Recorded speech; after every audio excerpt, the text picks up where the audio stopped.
Ngeri, calon presiden Ekuador tewas ditembak saat kampanye.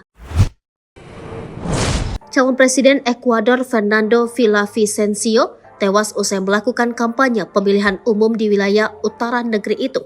Ia dilaporkan ditembak saat hendak memasuki mobil seusai kampanye di kota Quito pada Rabu 9 Agustus 2023 waktu setempat. Villavicencio, yang juga anggota Majelis Nasional Negara, diserang seorang pria yang melangkah maju dan menembak kepalanya. Saksi menyebut ia ditembak sebanyak 3 kali. Mengutip BBC International, baku tembak juga terjadi antara pelaku dengan keamanan. Tersangka kemudian meninggal karena luka-lukanya.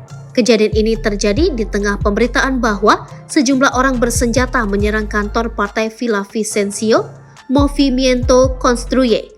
Hal itu berlangsung di kota yang sama dengan peristiwa ia terbunuh, meski merupakan insiden terpisah. Perlu diketahui, Ekuador mengalami peningkatan kekerasan beberapa tahun terakhir karena kehadiran kartel narkoba di negeri itu. Presiden Lasso sendiri sempat mengumumkan keadaan darurat dan jam malam di 3 provinsi menyusul sejumlah pembunuhan yang terkait dengan kejahatan terorganisir.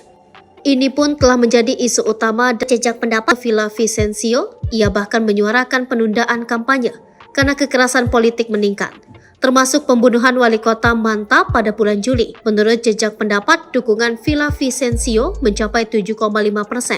Ini menempatkannya di peringkat kelima dari 8 kandidat presiden untuk pemungutan suara 20 Agustus. Villavicencio sendiri berasal dari provinsi Chimborazo di Andean. Ia adalah mantan anggota Serikat Pekerja di perusahaan minyak negara Petro Ecuador dan kemudian menjadi jurnalis yang mengecam jutaan kerugian kontrak minyak bagi negeri itu.